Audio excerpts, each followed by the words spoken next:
What's up, everybody, and welcome to the Run 7 show. As always, feel free to skip ahead. Here's the highlights from the previous 2 months. Welcome to Kids Stream, everybody, where it's nothing but chaos the entire time. Making dreams come true. Oh, easy street. Anytime you can auto anything, you should. Everybody and their robotic mother is watching us right now. Somebody hit the life alert. You never know when you're gonna catch me with my pants down. Oh, Jesus Christ. I don't try to look like a dumb teenager for vanity reasons. I'm Keanu Reeves! I'll put a lot of things in my mouth. I don't want to put that in my mouth. She's interactive. I don't mind objectifying women, I just don't want to torture them. Do what makes you happy, even if it's having your testicles stepped on by a woman in stilettos. She sounds more mentally stable than my ex-wife. Cause he's gonna pay me, lady. I do things for money. Bunch of tree-hugging hippies. Don't point at me, not at my face, and not at the crotch. You steal somebody's car and people try to murder you. How is that even fair? If they're deaf and blind and only have one leg, I might be able to get them. I know you're all on sugar highs from stealing your kids' candy, but y'all need to go to bed at some point. She's saying that your safe word should have less than 5 syllables. Sure. That's too much for me. I don't want to f my video game. Oh yeah? Oh yeah? Oh my God, are you kidding me? Rello comes in here and gets it? Frickin' Rello gets it? I'm sorry, that was the opposite of what I wanted to happen right there. Oh, you wanna go? You wanna go? It's as chaotic in this room as it is on the screen. I just want you guys to know. My genius has amazing amounts of creativity to solve these problems. I'm doing good enough this month that I'm not taking any sort of Well, I'm always taking donations, Chad. Feel free to donate anytime you want. So far, we're the friendliest murderers in the history of ARC Raiders. Damn it if I can't help myself but be nice to people. It's all your fault, Wes. I'm perfect and you're wrong. This is a handsome facade, guys. I'm not gonna blemish this. I'd rather die pretty. Run 7. Oops, that wasn't what I meant to do. That wasn't what I meant to do. I was trying to heal and I threw a grenade at myself. Oh, man. Great, guys. Thanks for the support, chat. Appreciate it. I hate you so much. If you're watching this on YouTube, feel free to stop by my live Twitch stream anytime you want to with me. She wouldn't sleep with us, but still, that probably just means she's classy. I'm pushing my buttons. You're pushing my buttons. I'm in trouble. I'm in trouble. I'm in trouble. I'm in trouble. I'm in trouble. I'm in trouble. Just remember, guys, little swords get to go hilt deep. I'm gonna ground my son for making me play this. We got all 3. I am the greatest ever. So I just had the most brilliant idea while I was outside peeing on a bush. Fuck it. Let's have some fun. Oh boy. Well, at least I didn't have a heavy load out. Oh no! Ah! Holy shit! I didn't realize what I was getting into. Oh my God! Run! Run! Lower! Lower! Not too low! Not too low! Ah! Ooh! Ah! That was in the chest. All right. Ah! Ah! Ah! Ah! Okay. Ah! Honest. I what? No countdown? Really? Holy fuck balls! Oh, thank you very much. Wow, Cyberpunk just getting better every time we play it. Whatever, look up at that night sky and remember me, bitches. I got the best viewers. I swear.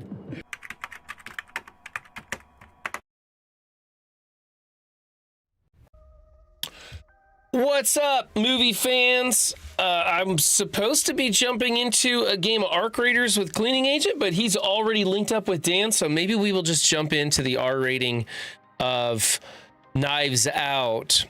We started the new Knives Out franchise this week and watched the first movie in the watch party, and we're going to be rating that today as soon as I can figure out where Dan wants to be with this. Let's go.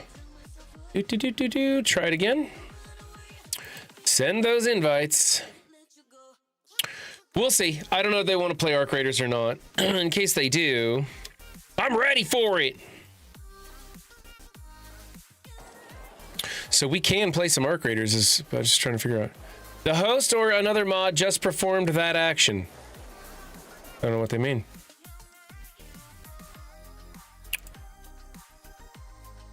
There we go. I'm gonna accept Dan's invite apparently.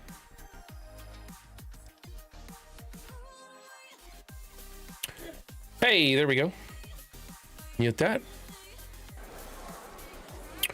And then it looks like they want me in the other thing, so we'll do that. Unless. Oh, nope. Okay, we're not playing Arc Raiders then. That's too bad. Okay. All right, we'll close Arc Raiders and go straight into R rating then. That's fine with me. Let's bring up an additional window. Things seem to be moving, but moving slowly on my computer here. Let's go R rating. Sure, there's that. How you doing, Dan? I'm doing well. How are you? Good day, sir. Good. No complaints. Ooh, he's got the knives. Nice. That checks out. It definitely aims directly at his person. Took me a while to find one that was nice and clean and had good resolution and didn't have, 007's face in the middle of it. Oh, yeah. Oh, I think I'm going to need IMDb to get these names right today. There are a lot of interesting names on this one. I definitely have IMDb open. It's in one of my many windows somewhere. I was all excited to get into some Arc and it didn't happen. Just running late or what? You were later than you said you'd be. Yeah, I had black paint all over my hands from a job I just finished up today, and I just needed to get it off, so I used some thinner and stuff, and it just took me a while to get cleaned up a little bit, change my clothes and stuff. Cool. So, but I'm here now, and we're ready to do this. What's the plan? Catch me up to speed here. I've got my whiteboard ready to go. Are we going to do the movie Pictionary thing? Movie Pictionary. Okay, let me grab some clean white sheets of paper. There's something, and a pen. Yeah, I'm good. Cool. Chat, if anybody wants to give a suggestion, you can reach out to me in the Discord, or Will or Brian. If you want to try and force one of these guys to draw something, we'll probably go around the board twice, maybe 3 times, but how quickly this goes. We'll see how it happens. It's exactly what the name says. It is Pictionary, but it has to be movies that we are drawing. Brian, do you want to go first? We give you something to draw? Yes, because I don't have any movies in mind yet. Excellent. Do I? Not really. And you're going to send that to me in Discord? Yeah, that's probably the easiest way to just do Okay. it without it Yeah, it's easy. getting around. Will, do you have a one in mind off the top of your head? Get one off the dome? Yeah, I can send one to him. You betcha. Done. Also, I don't know where you are. It's been a minute since we've talked, just the two of us. Where I am? Well, like on my list, like Oh, I see. Yes. like our rating is at the very top, but then I don't know where individually you guys are. Me and Brian, we chat all the time. Wow, that's We talk late into the hours of the night all the time, yeah. I see how it is. All right. It's funny because I was looking for Brian's name. It's Run7 on Discord. All right, here we go. Ready, Brian? Yeah, I'm ready. Here is your title. Okay, going in here. Audience, you are welcome to join in. I'm gonna try and guess this one. See if you can get it before I do. Okay. Oh, he seems interested. Oh yeah, it's great. I should really be thinking about a movie title coming up. Yeah, I see it. Yep.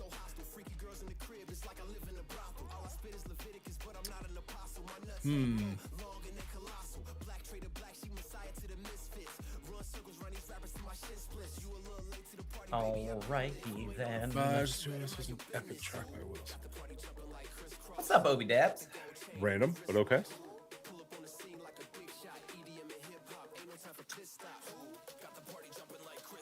Let's see. It's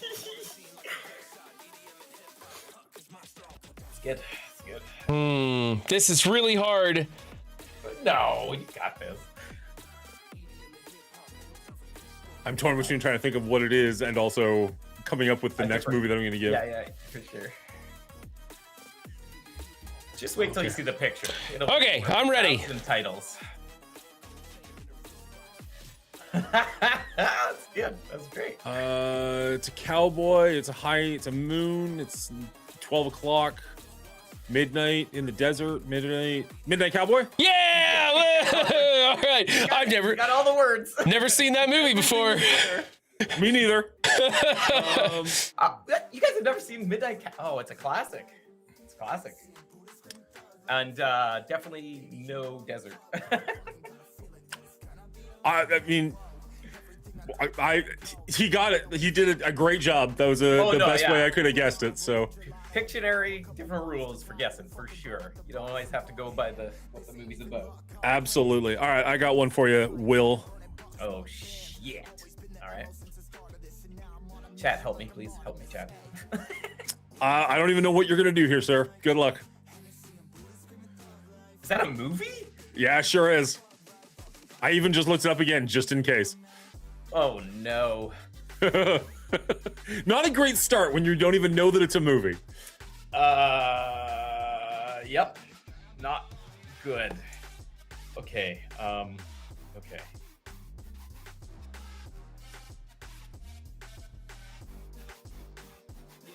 Is it a movie?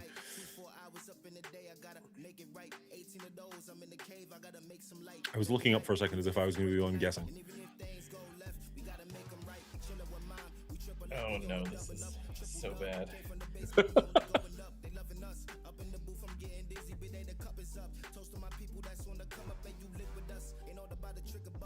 I'm getting mine ready to send you guys. Great. So That's bad. All right, I'm good. Oh, this is I am. horrible. I mean, I don't want to give any clues, but I'll say things after this. After somebody guesses it, if somebody guesses it. I'm so curious what you're going to do. I don't even know what I'm doing. This is so stupid. You're welcome. Love you, buddy.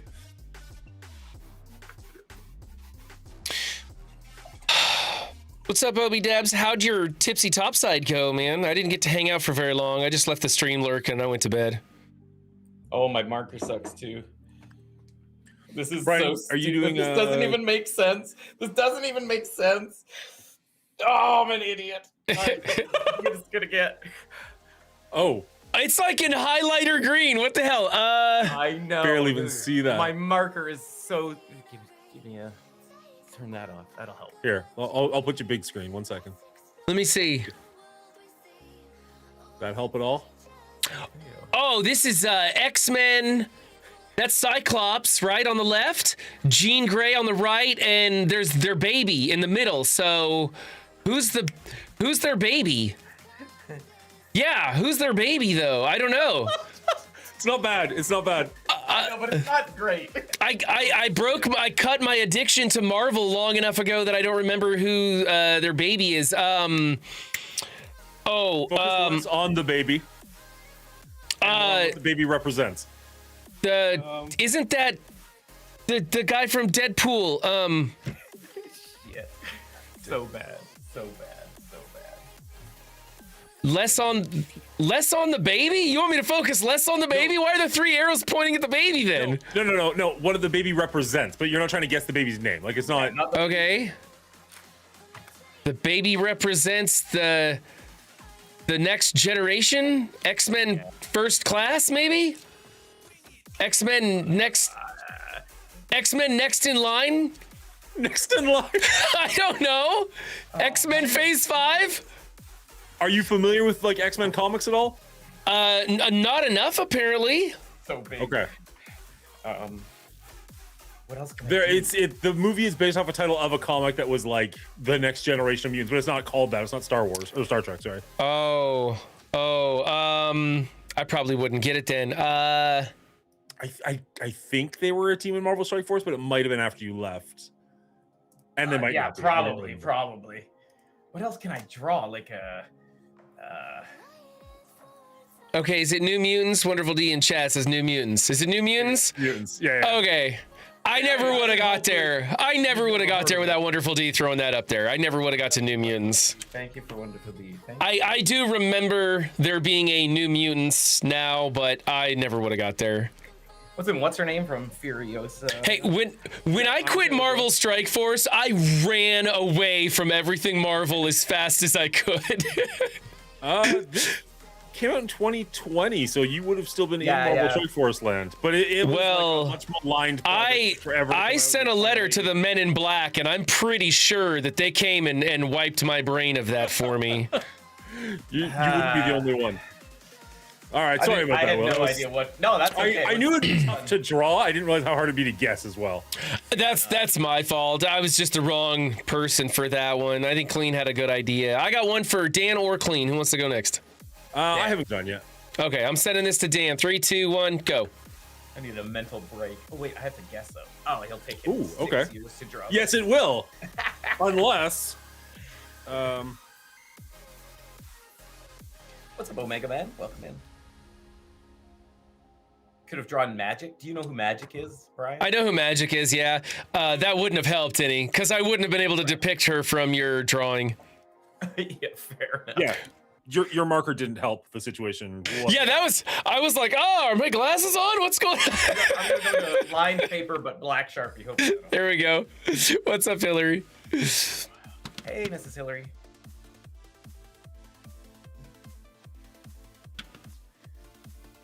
Oh. I'm excited to talk about this movie tonight, guys. I really am. I also am intrigued by what your thoughts are, Brian and Dan. This is not a movie I would normally watch a lot of times, but I have now seen it 4 times. Yeah, I heard you mention you've seen it like 3 or 4 times. Yeah. That's wild. It's not something I would normally repeat watch, but just for whatever reason, I've now seen it 4 times. So, Interesting. Okay, I have 2 ideas. If this doesn't do it, I got another one in the works. But on the off chance that's going to be enough to give it away, There will be blood. oh my gosh, I really thought that would stump Dan a little bit longer than that. there was a moment there where I thought Brian was guessing, and Will looked confused because Will had given me the movie. He's like, "Why did you draw that?" I'm like, "Oh crap! Oh crap! What's wrong?" I know Daniel Day-Lewis when I see him, okay? Even in stick figure form. Even in Another one, stick figure. like if you didn't get it from that, I was gonna try and draw like a milkshake with a really long straw. I drink your milkshake. Drink it up. Very nice, very nice. All right. All right. So that would be Will for Brian. I can do one for Brian, yes. You want me Unless to? you want revenge, unless you want revenge on me, and we can switch directions. I can. Oh yeah, let's switch directions because I'll we'll give Okay. one to each of us. Okay, you want me to send one to Will? Sure. Yeah. Okay. All right. 3, 2, 1.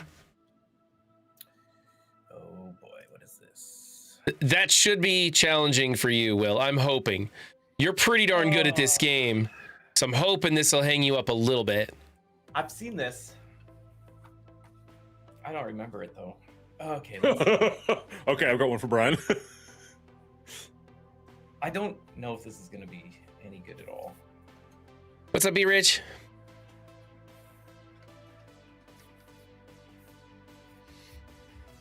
I don't know if that's even in the movie, but that's fine. What's up, Bridget? Hello, Hillary. Hello, Emma Frost. Frostilica. Omega Man. Good to have y'all here. Frostalica? Frostalicia. Frostalicia. Frostilica? Yeah. Sure. I always thought it was like Metallica, like Frostalica. I guess maybe you could be right. I don't know. Emma's changed their name and added and manipulated it a bit over the years. I don't even know what this is. This is so stupid already. Tank. You're not guessing. You gave it to him. Yeah, you gave me this. That's Oh! Wow! I didn't even know that was the movie I sent you. That's not a good sign. Little tank man, little He's never gonna get it. tank midget, tank girl, tank. He's never gonna get it. Run from tanks, running track runner. Ignore this. just a third little person, stick running man. Those people are littler than the other people, Dan. What do we call people that are littler than us? Kids. Oh my God, we're on the right track. All right. The running kids. No, Kid. no. Just kids. No, no. Not kids. You're in the right direction. Keep going that way. Children. There we go. Children of men. Why is a tank there in the first place? Pictionary with a little bit of interpretive dance. I told you I don't remember the movie that well. Okay, I thought they okay. were, like, I thought that for some reason there was like battle and stuff, but maybe I'm crazy. Oh, my face hurts from. So, but it's been a minute, so I'm not entirely sure. Yes. Find like The world is in chaos because no one is having babies and they think all of humanity is going to end with that generation. So there's famine and war and everybody's going nuts. okay. I've got one from a viewer for whoever hasn't drawn yet. Okay, I drew. You're giving it to me, and I'm giving one to Brian. Yeah, I think so. I will give one to Billy here, unless you want to draw first, Brian. I don't care. Doesn't matter. Just go, send it over to Dan. You seem excited for this one. I mean, this comes in from Rello, so you know, wild. Oh, dear. The fact that we all know what that means. Oh, okay. Okay. Thanks, Rello. That could have been much worse. I mean, it's not going to be easy, but it could have been much worse. For some reason, I thought there was tanks and children. It's been a minute.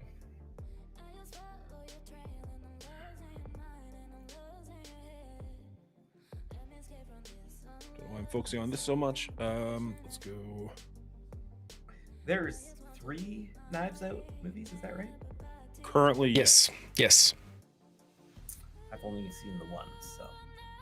And speaking of the movies, this Sunday, I will not be doing a watch party because it's Super Bowl Sunday. I am going to try and host a watch party at 7 Central on Saturday night. I think I'll just go ahead and do the next Knives Out. That's so funny. That's an ant on a leaf. Is that a cigarette above him? Nope. Yeah, it's a magic wand. An ant's life. Bugs. A bug's life. There it is. Yeah. There it is. A bug's life. There it is. Okay. It's a freaking It's a health bar. Was that a health bar? Okay, that makes sense now. All right. That works. Video game nerd. Hey, I know my audience, all right? So funny. That was so funny. Well done, Rella. Appreciate you, buddy. That was super funny. Oh, man. I don't know. All right. So Dan's gonna send one to me now, and I gotta draw it. Have we done this before? I don't think we have, but Send it to me. I'll let you know. Really, Dan? if you don't know what it is, I'll do it. Never seen this. I've heard of it. I don't know anything about it. I have no idea what You want a I'm. different one. Screw it. Let's go for this. All right, I'm we'll not go one for to it. back out of a challenge here. Let's do. In Children of Men, so you can do whatever you want. We can get there. We can get Yeah, there. that's. I don't know if I'd brag, but sure. Yeah, go for it. I'm not a nerd. You just spend time with them every week. B-Ridge. I love how you're so against all these terms. Like, you think they're all bad things.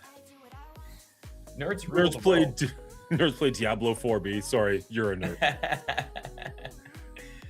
That's not nice. Again, you're always... I'm a self-proclaimed nerd. I don't think it's a bad word.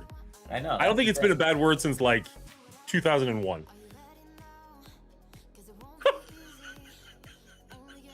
I know nothing about this movie.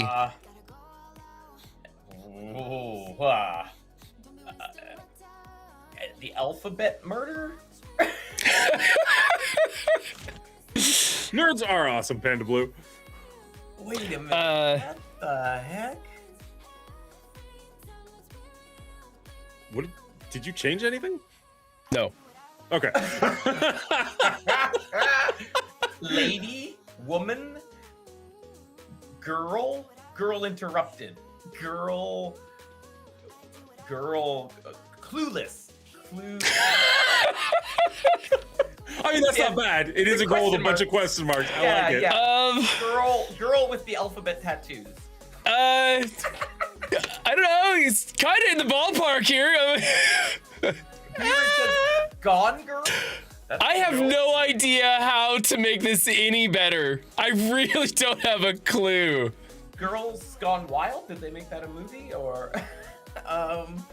Oh, I want to help with it helping. See, I don't know.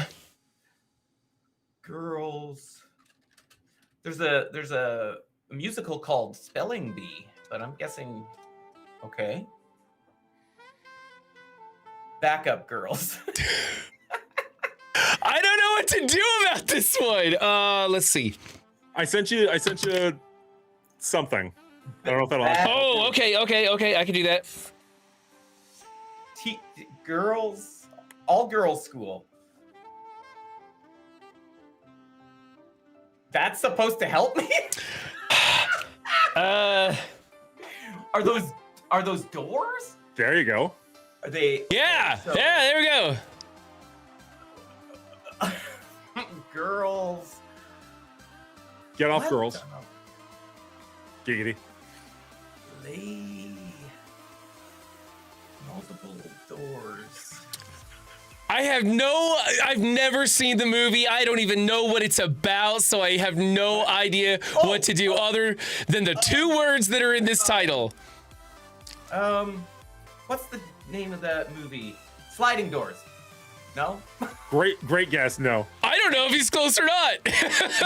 No, but based off of what you drew, it's not bad. It's the only thing I can think of with doors in it. Shit. I have no idea. What And I don't know if you know the movie, Will. So I don't like. I mean, you've definitely heard of it, but I don't know if you've seen it. So I don't know if like Right. I can help. More. I don't know. Making sure you understand that's a female. Through the Looking Glass. Is that a movie? Alice in Wonderland?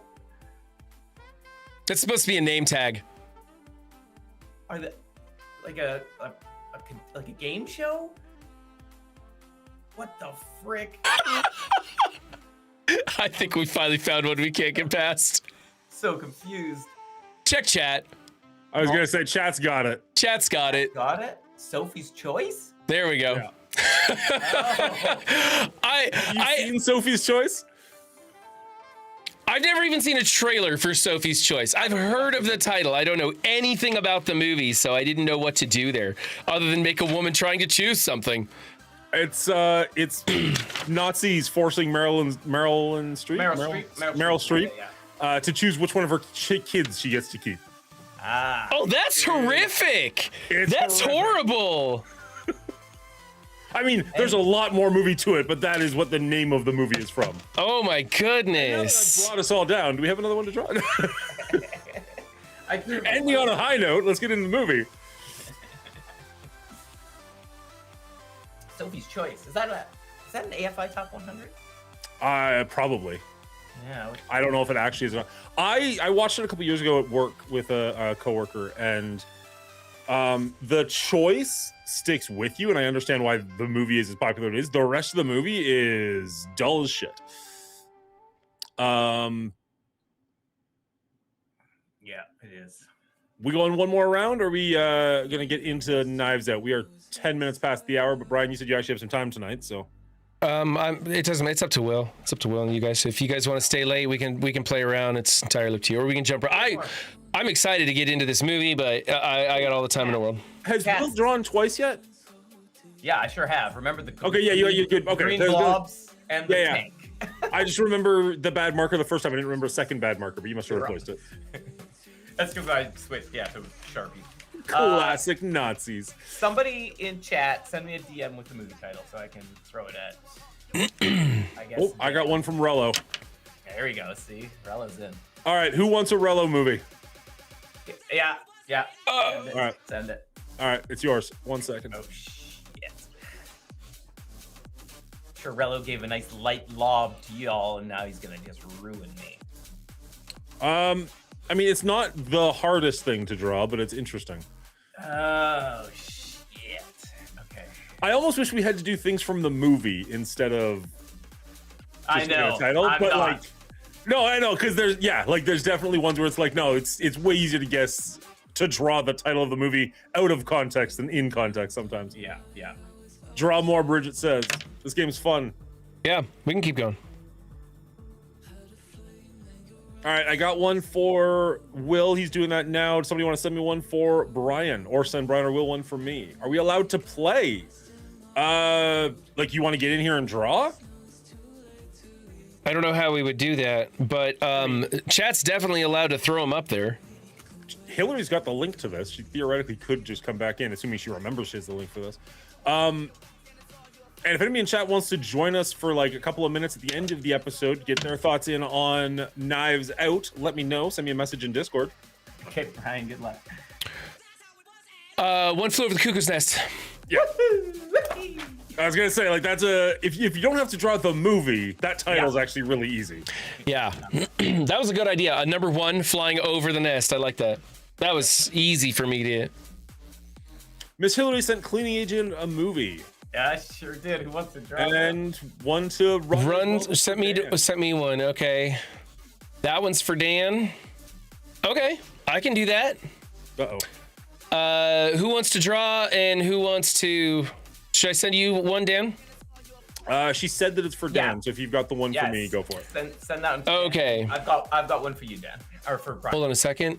Just need to make sure I'm getting the spelling right. Yes. Okay. This could be an entire stream. I wouldn't hate it. There's a couple of like longer games that I'd love to just hang out and play with you guys. I sent it over to you, Dan. Oh, okay. I think this is one of my favorite go-to games. It's just easy for us to jump into and pick up and run with, and I always have fun doing these ones, so I like it. Throw a movie title out, easy peasy. It's all good, Mrs. Hillary. It's all good. Although I've probably never seen this movie, so I'm messing it right up. Game last week was really fun, but took a long time. Yeah. Yeah, doing the makeshift movie reviews for movies we haven't seen. No, last week was Dan the guessing game.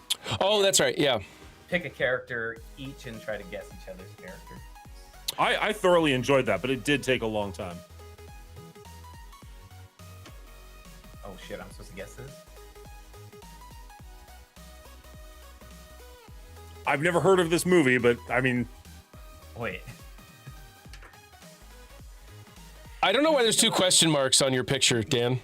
Mrs. Hillary sent me this exact thing. Oh, she sent it to both of you? Yeah. If these What just happened there? Mrs. Hillary? Mrs. Hillary doesn't understand how the game works, and that's fine. I barely understand it myself, so I told you I effed up. Oh, Dan was supposed to guess. You said it was for Dan. Yeah, but didn't didn't specify to guess. That's okay. I told you I fucked up. All right. I'm not even effed up. It's all good. It's all good. I've got one for whoever wants to draw. Give it to Brian. All right. Brian. If the walls could talk, wonderful D. If these walls could talk. Ready, Brian? Yes, I'm ready. I'm not even effed up. Sure. Okay. I forgot I was not ready. I don't have my paper, but I'm going to figure this out real quick. I don't even have my pen. I put everything away for some reason. Okay. I'm seeing my emojis float by on Brian's screen. Okay, here we go. Rello, we did yours.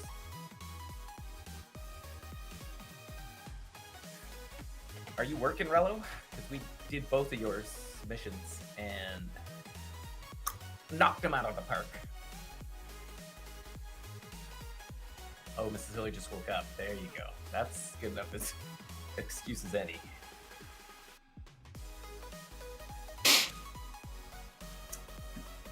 This one could go into movie territory of like, this is what happens in the movie. Or it could go the other way completely. I don't know. It'd be a lot harder to draw a scene from the movie if A, you've never seen the movie, or B, the person guessing has never seen the movie. True. I know what you did last summer. I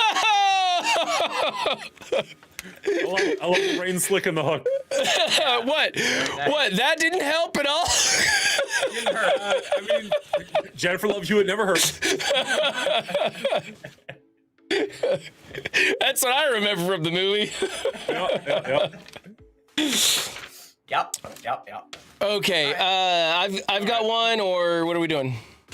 I think we should Send it my way. My last one was Oh, a little okay. kiboshed. Okay. Well, one- All right. one. I've got one. I'm going to send this over to Dan. Oh shit! I have to guess. I always forget. I have to do something. There you go, Dan. Ooh. Okay. Okay.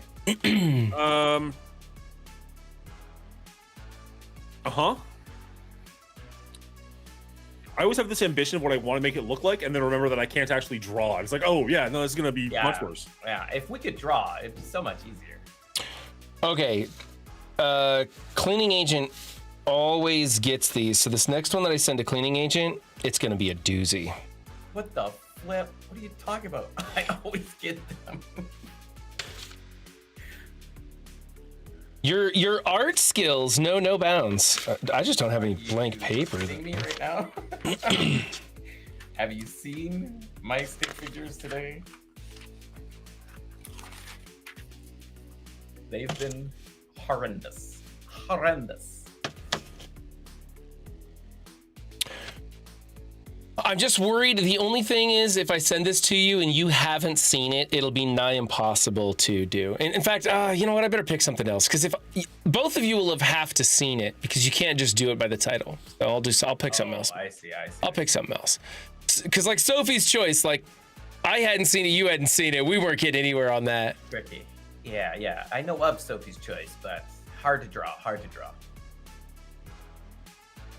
Question mark Sophie.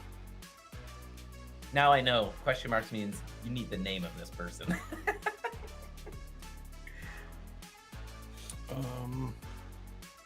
You giving us a Da Vinci over there, or what? Real work of art, Dan? Maybe. I love how much time Dan takes just to show us stick figures. Fuck you. You know, like you're 100% right, but also like. I'm telling you, I enjoy it. It wasn't a dig. It was all love. I don't know if this is going to make any sense at all. Let's go for it. Art of War. You're not guessing, Brian. You're not guessing. Oh, it's my book. It's my movie again. Whoops. I got a lot going on over here, and I keep forgetting where I'm at. You're so good for the self-esteem where you can see it and be like, I don't know who that is. I must be guessing. Sorry. Art of War wasn't a bad guess, by the way. I was leaning more towards Dungeons and Dragons, but Fuck, that's not bad to you. this could be. There's some weapons, and then shooting equals death pirate sword.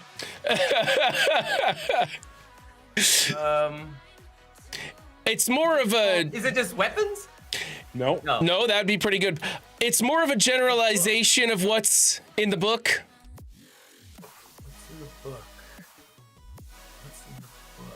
What's in the book? What's in the book? I don't know if that'll help. I was going to draw something else, but honestly, it'll just take a while. I don't know if it'll help anything. This took a while, Shut to up. be honest. Weapons. All kinds of weapons and a skull and crossbones. Deadly book weapons. The Book of Weapons.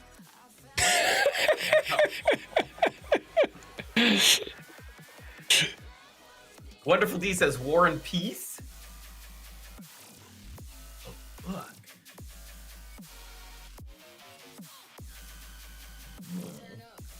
Never-ending story. Maybe the third one. It's a mess. What the heck? It's a book. All kinds of weapons. Oh, Rello sent me one. Rello, they'll get that one right off the bat. I gotta go for something harder. I've been playing this game with these guys for a while now.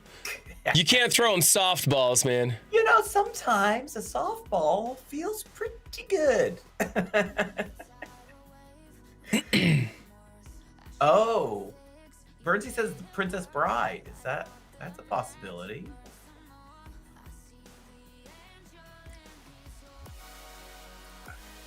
Dan's just in the zone right now, though. It's like, you didn't like my sweet weapons? I'm gonna give you He's undeniable. he's painting with watercolors over there. This is deniable. Oh shoot.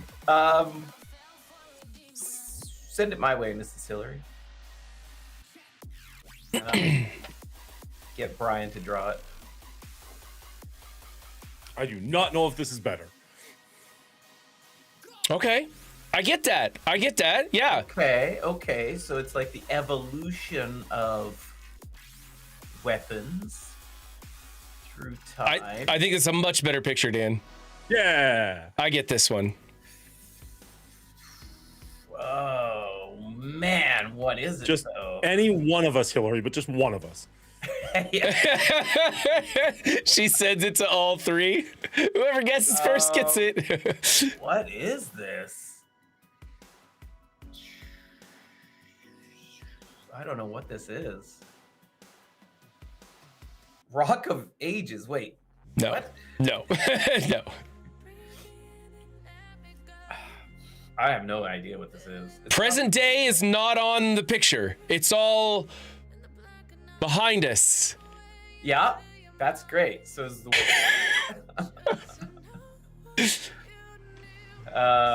Judgment Day. History of the World Part 1. says- Burnsy's closer than anybody's gotten so far. Oh man. Time Bandits? I don't think so. Nope. Bernsey All has Out one of the East. words. It's not a movie.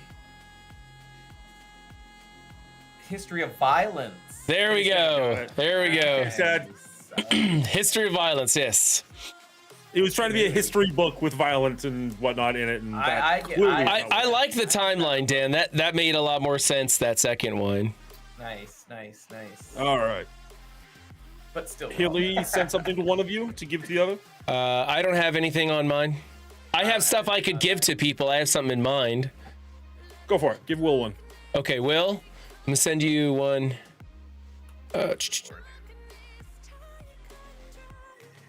Oh lordy. There you go.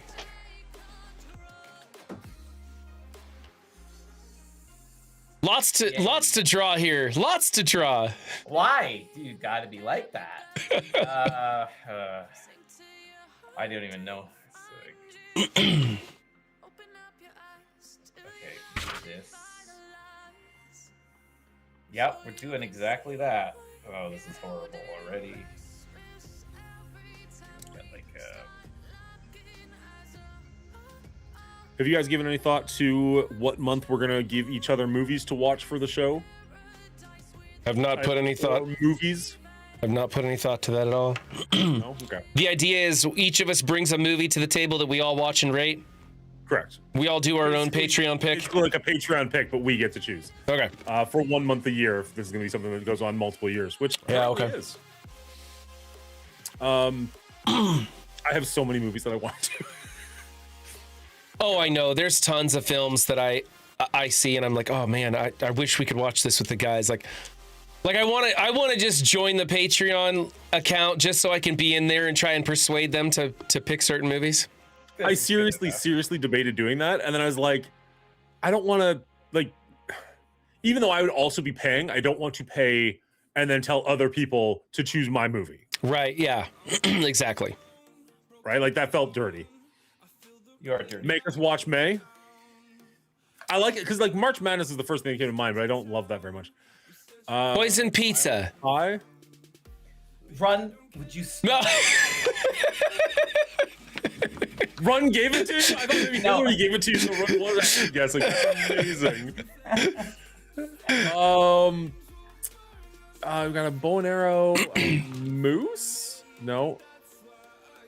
Pisces. Oh, it's the signs. It's okay. It's what are those called? Astrological, astronomy, empty signs, pi signs, signs of pi. Everything but the right word. Oh, come on, chat. You're going to get this before Dan will. Star chart. Graph. Poison graph. Poison. Zodiac killer? Or Zodiac? Or is it just Zodiac? Yeah. Zodiac. Yeah, there's a bunch of people in chat that had it. I didn't want to say it right off the bat, but yeah. Zodiac. Nice job. Oh, actually, a bunch of them had it. Never mind. K-Sad's got it first. All right. I like that. Actually, yeah, if people in chat sent them to us individually, then two of us could guess and we can try and go against each other. That's actually better. Wait, so Mrs. Hillary. Well, Rello and Miss Hillary have done it already. But if somebody wants to send one to one of me, us, I can draw it. You two have to guess. Okay, let's do it. Yeah, Let's do that. Let's do that. but you could do it to any one of the three of us, or chat in general could do it to any one of the three. Of Yeah. us. Right. Exclamation mark Discord. If you're not already in the coalition, come say hi. All three of us are in there. You can find us pretty easily. Are we? You refuse to join, but you're still technically in that Discord. I am. Yes, I am. You can find me there. Basically. This. Okay. I don't know if you spelled that wrong or if that actually isn't a link. I assumed it should be a link. I think it's spelled wrong. Yeah. Here, let me...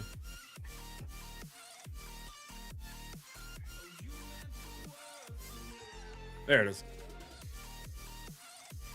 Okay. Thank you, Larry. Appreciate the support.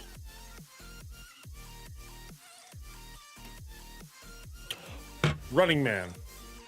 Walking the long walk. The whatever this thing was. Oh, man. I didn't have to make it the long. Somebody sent me something else earlier that got stuck in my head and I couldn't get around that one. And it was sending me down the wrong path. Lineage Discord is better, independent, free from Dan's tyranny. Wow. Wow. I mean, you're not wrong, but a little harsh. I see how it is. Hey, Dan's running my Discord for me. I'm all about it. I think that's actually what it became. Is the lazy man's Discord. Like, Dan, do all the work? Fuck yeah, all right. Yeah, okay. Mine's just the Old West, dead and alone. All right, who's next?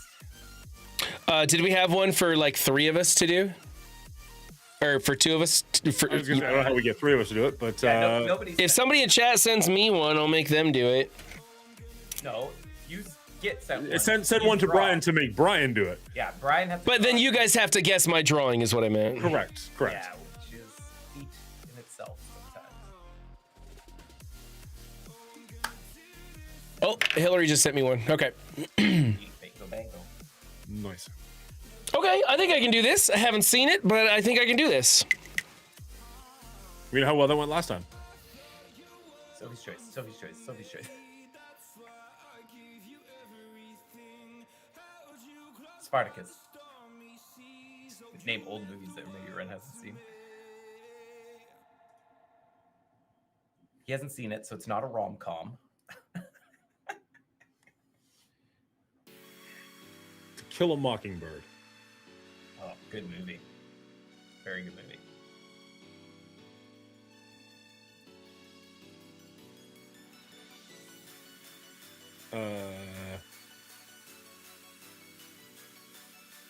I mean, Home Alone, but you've seen that. A lot. He probably Yeah. saw it yesterday. Jehovah's Witnesses. They're leaving home. Two people leaving home. Far from home. No, they're still pretty close.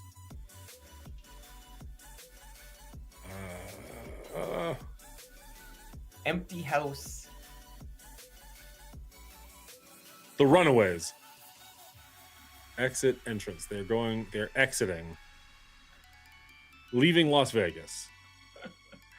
I don't think she knows the right words, but I wrote numbers down just in case. The people are exiting the house. They are evacuation. the eviction, the evacuation, the escape. Greatest. That's good. Dos Exos. No. Okay. Into the woods. Out of the woods. Out of the house.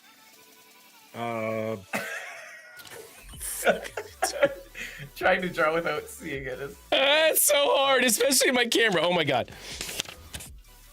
Yeah. No house. No home. Into the wild. Exiting civilization, exiting suburbia, entering. Are they entering? They're exiting the house. Are they entering the wild? No entrance. Exit. Okay, exit. First exit on your left.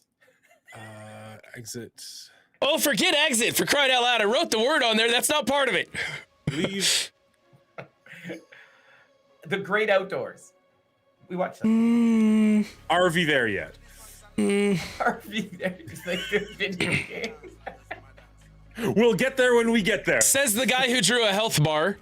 Yeah.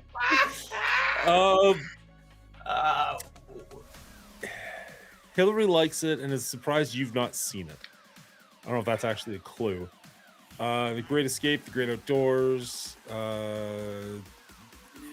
Come on, Chad, help him out. I did good this time. That or Run did bad. That we are yet to see. Between the ferns, between the pines. Let's see if I can't Into do the something woods, else. Into the forests. Out of the. I'm running out of paper to draw on here. Burnsy says he honestly has no idea. The place between the pines.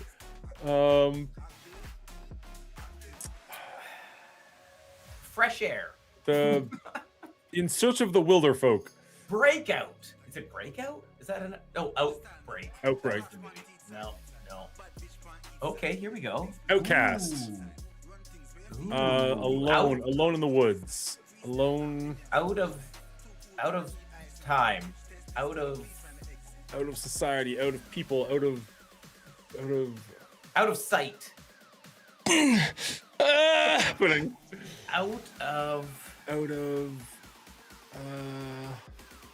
Mrs. Hillary. I'm so excited. They are so close. How are they not getting this? Out of. There we go. K-Stads again. K-Stads again. Outsiders. Is that like the really young Tom Cruise and Ralph Macchio and? Hell if I know. I never saw that one either. Fair I enough. think That's just making it so hard. Wow, that was tough. All right, 9:30. Should we jump into this movie? Yeah, let's do it. Yeah, let's do I it. mean, I'm thoroughly enjoying this, but at some point we do need to review Knives Out. Yes, indeed. Should've drawn a pony boy. Disaster. Shit. All right, well, I'm tossing it to you. Oh, damn. Oh, I'm almost ready. Oh, okay.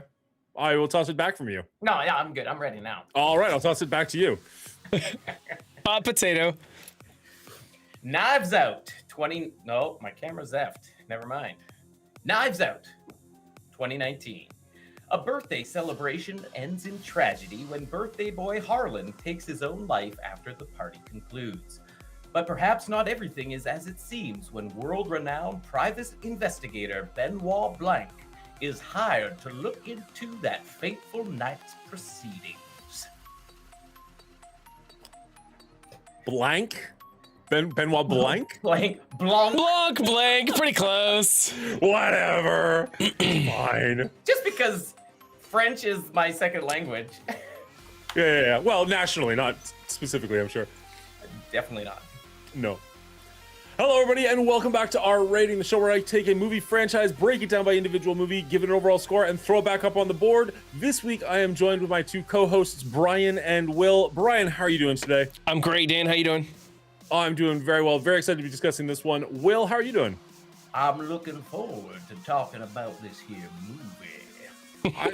I'm hoping you're not doing that the whole time. This movie came out in 2019. I believe this one did go to the theaters, although its sequels are purchased by Netflix, so they are on Netflix exclusively. Is this your first time watching this one, Will? Second. Second time. I've seen it once before. And what about you, Brian? Yeah, this turns out to be my fourth time watching this movie. I didn't realize I'd seen it so much, and I have just watched this a couple of weeks ago, but ended up throwing it up in the watch party and sat through it again. I'm glad I did. Nice. This is only my second time watching this one. Like Will, I assume you watched it fairly recently when it came out, and then again this week. Yes. I don't actually know when I watched it the first time. It wasn't like in theaters or anything. I didn't hear a lot about it. I just like somebody recommended it or something. I was put it on. That was that. So I was watching a lot of movie-based podcasts when this came out, and it was all any of them were talking about. So I didn't see it in theaters. I watched till it was on Netflix or DVD or whatever it was, and I watched it, and I was like, it's fine. It's pretty aggressively fine. I will say, watching it the second time, I actually enjoyed it more.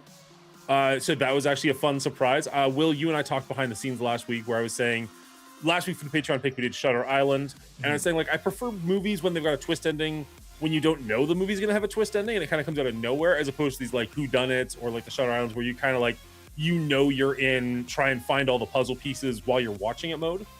So I think the fact that I already knew, well, I thought I knew what the twist was in this one. I think I was like, oh, I can just sit back and enjoy the performances and I know where it's going. And then it still had twists and turns that I'd forgotten about. And I was like, wait, where is this going? And I found it sucking me in a lot more the second time than it did the first. Helps that there was a 6-year gap there. But regardless, did you find that at all on your second viewing? I think there was like little things that I picked up here and there. Again, similar to Shutter Island, there's a lot of detail put into this movie. Be it on the sets, the characters, what they're saying, how the story twists and turns. And so it is rewatchable for those elements. But, you know, I thought it was quite enjoyable both times. I just think the beauty of this movie, and I think maybe why it got such recognition at the time of release, was nobody really does a whodunit movie. It was more of like a TV tropey type thing, or, you know, lots of books. Agatha Christie, Murder, She Wrote stuff. But what Rian Johnson did in this was kind of flip the whodunit on its head and made it into a cat and mouse half an hour into the movie, and then kind of flip back to a whodunit at the end. So it was kind of an interesting take on the whole genre, and I appreciated that. Yeah, I really liked that, like, halfway through the movie, they just straight up tell you what happened. Or at least they leave things out so they can still sprinkle things in down the road, but essentially they tell you what happened right off the bat, and then it's like, oh, so now I know what's going on. And then they take the rug out from under you, be like, oh, I don't know what's going on. And they show you a little bit more of what's going on. You're like, oh, okay, now what's happening? And they just kind of did that quite masterfully all the way through, to be perfectly honest. Brian, you've seen this a couple of times. How did this viewing hold up? Every time I watch it seems to get better because I notice more about it. I personally think, by the tone of your guys' voice, I think I'm going to come in way higher on a rating than you will. I think that this movie is drastically underrated in general. I think that this is not a masterpiece, but really close to it. I think that there is a lot of work put into this, and I think that every time you view it, you find more because there are layers to it. And I do love that you keep getting more information that changes the story you thought you already knew. And so as it comes out, you're constantly thinking that you know, because this is a movie. Like you said, Dan, you're going into it trying to figure out what's going on, knowing it's a whodunit mystery. Let's solve this thing. And you keep thinking you've got it figured out, and it keeps evolving. And I just really like that. I really like the plot in this. Where they take you along for this ride. There's a ton to this. Yeah, I have to agree with you on that. I am going to just branch off for a second there and be like, the cast in this is worth watching on its own. Like, absolutely. You know what the twist is, or you don't care about murder mystery movies. The cast is so stacked, and they're phenomenal. I think there was one line from Christopher Plummer where I was like, ugh. And other than that, the entire movie is just incredibly well done. Daniel Craig, very fun to watch. Chris Evans, very easy to watch. And Ana de Armas, I completely forgot she was in this. I forgot she was the lead character, I guess we can say. Incredible job. Toni Collette, like the list, the entire cast, just bananas good. Yeah, it's a stacked cast, and you can tell they're just loving it, right? Like they're full in, and it just makes it all the better because of that. And kind of like, you know, the Clues of the world. Like the characters are very tropey in a lot of ways. Not all characters, but a lot of the family.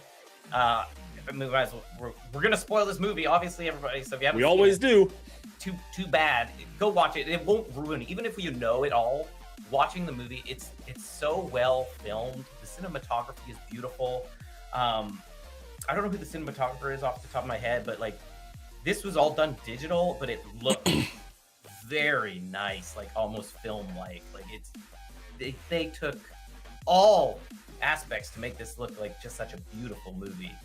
But yeah, it's the classic whodunit. Like it's all in one house at the beginning, and like all the tropes are in place, and then they just kind of flip it, and you're like, what is this?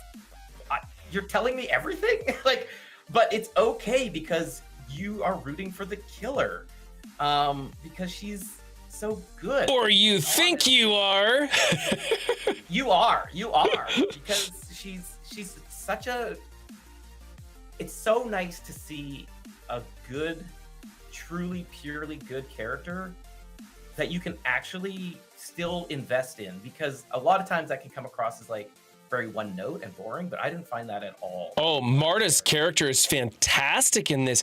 Okay, not only does Ana de Armas, do a phenomenal job. I thought her acting was just, could not be better. I couldn't give her enough praise for some of the scenes when she's breaking down crying. You know, she thinks that she's killed Harlan. There's other times when she is under pressure because they're going to question her, and she will, you know, throw up if she lies. So she cannot lie. She cannot tell a lie in this movie. And so she's under pressure all the time. And the stress on her face as she navigates this. And like you said, Clean, she's a pure good character, and you're rooting for her to succeed in getting away with murder. It's amazing. It's really incredible. And one of the things that I noticed on my return to this is that there is not one single wasted line of dialogue in this entire film. Every single thing that you hear, even when it's in the background, is important. There's a scene where Marta is listening to Fran ramble on about poison and about her cousin over at the lab and all this stuff. And you're not even paying attention to it the first couple times you watch the movie. But later, that rambling had purpose and was important in the film. And you didn't even realize it at the time because you're thinking that this scene is about Marta being stressed and trying to dodge it and not paying any attention to this crazy woman. Literally from the first scene of the movie, which is just the opening showing the house at nighttime, you see the dogs running in slow motion. Right there, right from the start. And clue. You don't even realize, yes. Is so precisely put into place. And I think Rian Johnson wrote and directed this. And he's a well-known lover of these kind of movies. Agatha Christie, Sherlock Holmes, like, he loves it, and you can tell, like, the details are in there. Not to mention, he even puts, I'm pretty sure Murder, She Wrote plays in this, and then there's a podcast that somebody else is listening to about murder. Like, it's throughout. They mentioned that he lives on a Clue board because the house looks like a set from Clue, the color schemes of the characters and stuff. Yes. Yeah, it's well done. It's very well done. Yeah, I was reading that the cast didn't have the full script because he didn't want people to actually know 100% what was going on. But the set designers had to, and we're going back to him constantly because like all of the clocks have to be very precisely timed for any of it to make any sense. So they're constantly like going back like, okay, what is the time in this scene? What scene are we recording now? And like most of the cast doesn't know what's going on, but the crew had to be like directly on it to make sure like everything was in place. It just nailed it. I thought so much of this movie was really, really well done. Even it's amazing because there's a couple of things that would seem so out of place and so wrong, but the subtle foreshadowing that you didn't even notice was foreshadowing is so just amazing. You see all these knives behind me. Harlan mentions that someone wouldn't be able to tell the difference between a stage prop. It's in passing and you pay no attention to it at all, but because he made that subtle mention, it plays a significant role in the very end of the film and makes it work. It's amazing. For the record, that was the only stage prop on there. He just got incredibly unlucky. like any other night. That's right. She's dead. No, Yep. for sure, but he could tell the difference, which is Sure. No. funny, Yeah, right? I get that. That was just that one moment of like, wait, did that just suck for him? Like, okay. Yeah. No, but it all just kind of plays in like these, even the baseball's journey. You know how Benoit Blanc talks about the rainbow's trajectory and natural endpoint, or whatever the quote is. The baseball goes through that exact same journey, right? Because the cheating husband throws the baseball out the window. It goes into Blanc's hands, then goes to the dog, then goes back to Jamie Lee Curtis's, the wife's, hands. She puts it back where she finds the note to find out she's being cheated on by her husband. That full circle thing is just so intricately, beautifully, artistically put together that it's just like a joy to watch it unfold. And all along, she's babbling about her secret language with her father, and you think it's a bunch of BS, and then you realize when she holds the lighter up to the note and the words come out, there really is a secret language between them, and she figures it out. Later, you see her husband, soon-to-be ex-husband, with a black eye. Just, it's fantastic. That was such a subtle thing, but I loved it. Yes, it was just fantastic. I love watching this movie unfold. I love watching the acting, the set design, the cinematography, everything. About the only thing that I didn't really notice one way or another, and we've talked about this plenty, was the music, the sound of this movie. It didn't take me out, put me in, change me. I didn't even notice it at all, and that's usually a good thing. I'd rather not notice it than have them take a swing at some epic sound that really pulls you out or is a little too on the nose. So no noticeable sound for this that went either way is a good score. There was a lot of I'm not going to disagree with you because the score is not memorable, but not necessarily in a bad way. But there's a ton of sound in the house itself that is fantastic, where you're in one room, but you can kind of hear what's going on in the other room, and they do use that nicely. The creaking sound, floorboards, stuff like that. The dogs barking in the background, they kind of mention like, oh yeah, no, I heard dogs at this time. Like the thump of the go board, like that, like the clue board, like you're talking about, brilliantly done. But you're right, the music itself does not stand out in this one. I loved, you mentioned the go board. When he like flips it over and it makes no noise because it's like heavily carpeted. It's just like, he doesn't have to say anything. You just got it instantly like, oh yeah, he's on to you. I love that. The mug at the very beginning, that is just fantastic mug when it's like my house, my rules, my coffee, something like that. And it's just this nothing like garbage mug. You don't think anything of it. And at the very end, they never really tell you what she's planning to do with the house, but she's just sitting there drinking from the coffee. Taking a sip of the coffee, looking down on them from the balcony. Yeah. Such a great shot too. You didn't need to, you know what it's gonna be. These people treated her like trash. They're gonna get theirs. And the coffee mug tells you that in that scene. I thought it was just fantastic.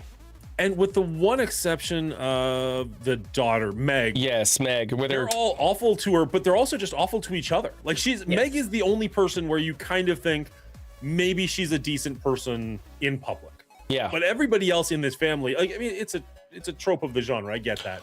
Right. They're all awful, like legitimately awful. And I think most of them are just having a ball with it, like having a lot of fun playing those characters. Specifically, Chris Evans, who's been in Captain America land for a decade at this point, and is finally getting to flex as something not only not Captain America, but like the antithesis of that, being the villain, being the jerk, telling people to eat shit. Like, I think he's having a blast with this, and it was so fun to watch him, like the entire cast, but for me specifically, Chris Evans was the standout in this movie. He was the one, like every time he was on scene, even though I don't like his character, I loved watching his character. Yeah. Right. I had a similar experience with Michael Shannon playing Walt. I hated watching his character because he did it so well. He did a sleazy, pathetic guy so well, and I hated his character.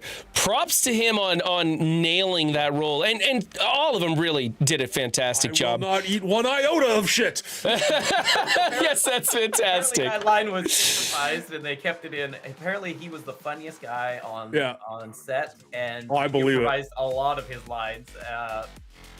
And Rian Johnson, I guess, was really open to a lot of collaboration with the cast on this, which I appreciate as like a performance aspect of that, because it can really like help you further get into your character more, right? Absolutely. So that's really cool to hear some of those stories that the cast was like, oh, I was going to do it this way. I want to try that or whatever. And he's like, all right, let's do it. Like he actually had to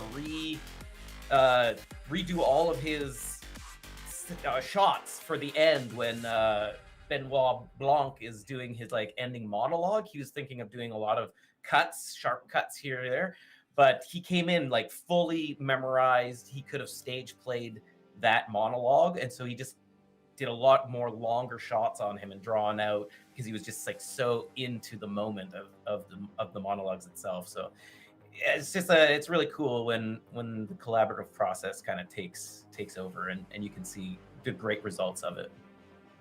Yeah. Oh man. The other character I personally really enjoyed, much smaller character, but Frank Oz's lawyer, when he's coming in and trying to like explain to them what's going on, and they're like, "Well, what about this?" He's like, "Did you just Google that? Like, I know what I'm talking about." And they're like, "Well, maybe I did." Still, reply. He's like, "Kinda, yeah." Like it gives you so many. It's not only an incredibly funny movie. It's a well-crafted movie, and it does drop just enough seeds for what's going to come down the road. Like he mentions the Slayer rule, I think it is, or the Slayer clause, like almost in passing. Like that's the joke. He's just like, "Did you just Google that?" But it turns out Chris Evans also Googled that, and that's actually his plan for how he's going to discredit her and get the money at the end of the movie. I really like how much of this movie comes together. Mm-hmm. Yeah, it's really fantastic. Come together really well. It does. It does a really good job of just like giving you enough to keep you wanting more, and they keep giving you more right up to the bitter end of it. Yeah, I'd had the ending wrong in my head. Like I hadn't seen this one in 6 or 7 years, whenever this one came out. And I, for some reason, I'd convinced myself that the laundromat scene was Chris Evans had kidnapped Ana de Armas and like they had to come and get her. And so I was waiting for that to show up, and then it was Fran, and I'm like, wait, what's happening? And it was just like, oh, I don't even know where this is going, and I've seen it. Interesting. Okay, and that's on me, but still. And what a fantastic take that the lead character doesn't fall into the cliche trope of allowing the person to die to hide their guilt and so that they can succeed. She does the right thing and tries to save Fran's life. And because she did that, she succeeded in this game of Knives Out. And won because she did the right thing. She took care of human beings and put other people before herself, even though she had money and everything else to lose or gain. She put that all aside and tried to save someone's life, making her even more of a character that you really like and care about. And so her succeeding because of that choice, it makes you, the viewer, feel good because you're invested in her and you're happy she does it and you want to see her exceed. And eventually she does because of that, even though you think she's going to lose because of it. Mm-hmm. Well, it shows like she's a nurse. She's working with this elderly gentleman, and it would be very easy to put your cynical glasses on and just be like, oh, well, she wants the money. And then at the end, she got the money. Maybe she did convince him.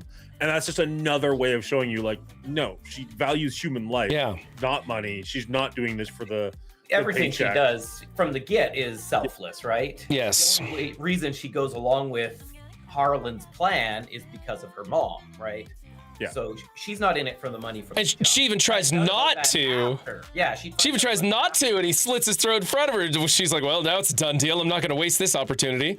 And the funniest part is she was right from the start, right? Yep. She was right to call the ambulance for Harlan.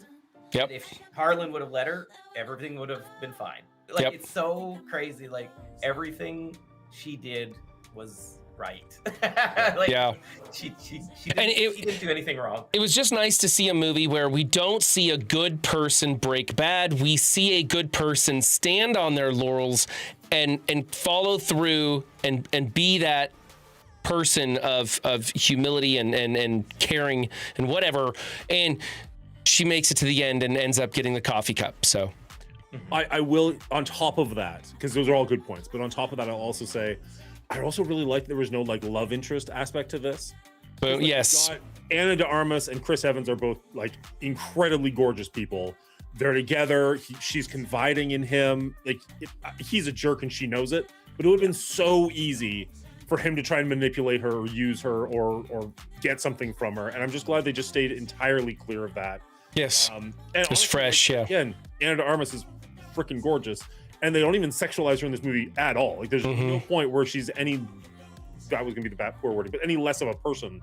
Like, she is a doctor. She's acting like a doctor the entire time. Or she's a nurse, I guess. She has a naturally sad, guilty look, like a pouty kind of face about her just naturally. And they really like honed in on that with the camera angles and the lighting to really push that angle on her. Just the perfect, absolutely perfect role for her in this film. And I think that the casting of this film is phenomenal and could not be done any better. Even the little Nazi masturbating kid was hilarious. Even though he wasn't ever really doing what they said he was doing. He was just on his phone in the bathroom, basically. Yeah. But it was kind of funny that he never really tried to deny any of it either. No, but he was a douchebag too, because he was yelling at Marta as well when she got the money. So he was also a douche. But it is what it is. Yeah, I know the name Ana de Armas, but I don't think I've seen anything in that she's been in other than this. And I'm actually kind of curious to go check more of her things out, because she really surprised me. Like, you're not wrong. Like, her look for this, her acting ability, like, she nailed that character. And I kind of want to see more of her. Her in more. Whatever. Shut up, Will. We're moving on. I didn't say anything. I agree. She's a talented actor. Yeah. And honestly, again, I'm just going to keep going back to Chris Evans. I really enjoyed him in this film, and I've enjoyed him. Honestly, I enjoy him as Captain America as well. But even in some of the lesser known movies that I've seen him in some of the more independent movies that he does, he's so freaking talented. Like, he's such a solid actor, and there's a reason you love him so much as Captain America, which is, by all intents and purposes, a very dull character. Yeah, but he makes it his own. He does a really good job with it, and I would watch him in almost anything. And this movie just solidified that for me. I can't tell who you're more interested in. Isn't he in Honey Don't? Doesn't he play in Honey Don't, I think? Someone told me to check that movie out. I do believe it stars Chris Evans, or he's the co-star in it. So that's one I'm going to be checking out. Because I agree. I like Chris Evans, too, and just about everything he does. Yeah, Max Carnage, I might be a little smitten. I'm not even going to deny it. Absolutely. I'm ready to rate this thing if you guys are... There's a movie... Sorry, this can get cut. We can go to the ratings. There is a movie... before Captain America, I want to say. I don't even know that I knew who Chris Evans was when it came out. It's just called London, where Chris Evans is playing kind of like a loser, I think maybe a junkie at a party. It's one of those movies that takes place entirely in one scene.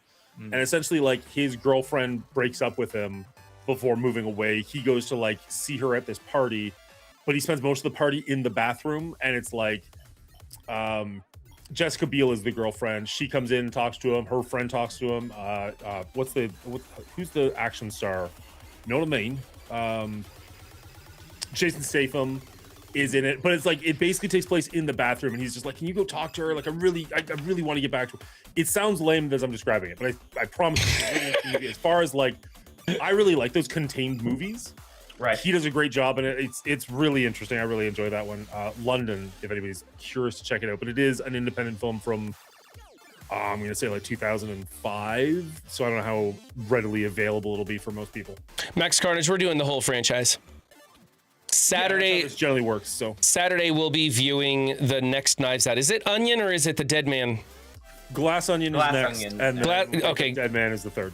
I will be hosting Glass Onion Saturday night at 7 p.m. Central in the watch party to chaperone, to bring in the next edition of the films here. My words are failing me today. I'm glad we're cutting all this out.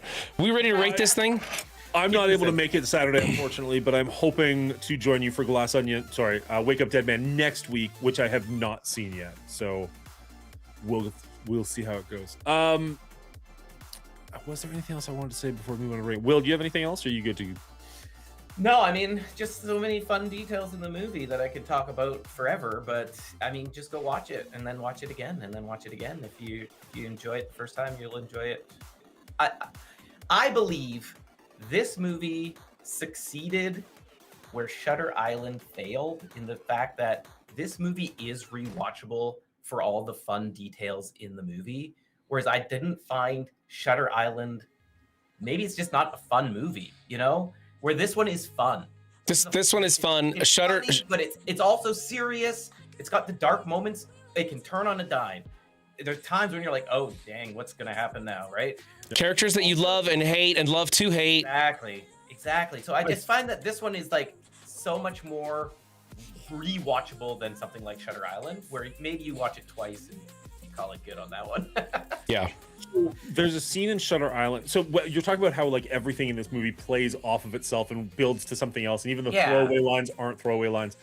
Correct me if I'm wrong, because I would love to be wrong on this. When we were watching Shutter Island at the very beginning, when he's kind of going through the asylum, still pretending to be a marshal, you see a very thin old woman who just kind of does this. Yes.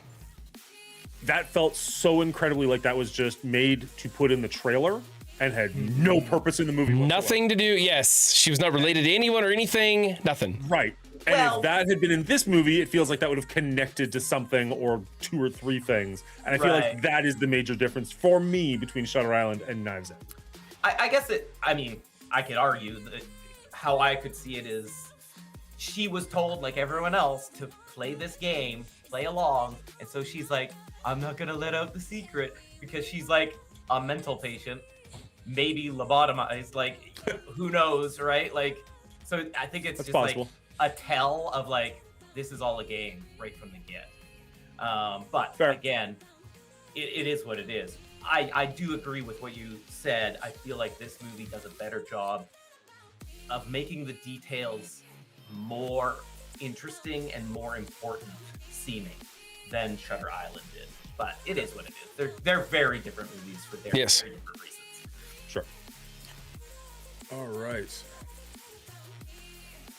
If you like what we do and you want to help support us, consider joining our Patreon. There's a link down below. Huge shout out to our producers, as well as our executive producers, Real Bubba Hotep and Dino. And thank you to our writers, Elder JM 990 and Miss Hillary. Thank you all so much. It's a couple of weeks away, but as of right now, it sounds like Romeo and Juliet, the Leonardo DiCaprio version, is going to be the next Patreon pick at the end of the month. If you want to watch ahead so that you can do that review with us, or if you want to join us for the watch party, you can join at the Patreon at the producer level. Brian here is trying to get a watch party going every single week, which is incredible of him. But there is the definitive one once a month where the three of us will definitely be there as much as humanly possible. And you can join us for that, where we watch the Patreon pick before discussing it. All right, Brian, the floor is yours. Absolutely. So I think that Ana de Armas should have got some awards for her performance in this. It was absolutely phenomenal, as was the rest of the cast. Couldn't have been cast any better. I love this movie from start to finish, and every time I watch it, I glean a little bit more and realize just how great this was done. I said it early on, I'm going to say it again. I do think this movie is underrated. I don't think that people are appreciating it for how well done it is. I'm giving this movie an 89, which I think anything that's 90 and above is a masterpiece. So this is as close as you can get to a masterpiece without being an actual masterpiece. I have very little critique to do to this movie. It was just great. It's a wonderful whodunit that you know there's going to be twists and it still catches you up. So fantastic. Go see this one. Very nice. All right. So unlike Brian, this was only my second time checking this one out. And the first time that I watched this, I'd seen a lot of movie podcasts. Everybody was raving about this movie. I think it was up for some Oscar buzz or nominations at the time. So I went into this with a very, very high expectations, and I didn't love it. I didn't really care for it all that much, to be honest. So this is one that I kind of wrote off. I did end up watching Glass Onion. We'll get to that next week. Have not seen Wake Up Dead Man yet. But this is a movie where I'd kind of written it off, and I'm so glad that I went back to this one because it jumped significantly for me on the rewatch. I really enjoyed it a lot more than the first time. And honestly, I don't know that I ever would watch this one again after my first viewing, and now I'm kind of looking forward to revisiting this one in like 2, maybe 3 years. I don't think I'd watch it again right away, but it might jump up again the next time I watch this one. I have gushed about the cast. I will do it even more so. We didn't really discuss Christopher Plummer. This is one of his final roles in this movie. He did a phenomenal job. I think the entire cast is just absolutely A+ in this one. It's the takeaway that I will give, or the negative to this that I'll give, is entirely on me, where I don't love watching movies where you know there's going to be a surprise ending. I would much rather watch a movie where there is a surprise twist that you don't see coming in any way, shape, or form. But that being said, even knowing that there was a twist coming, even thinking that I knew what the twist was, I had a blast watching this one this time, and I'm legitimately curious to watch this one for a third time down the road. I gave this one a 74. I really enjoyed it.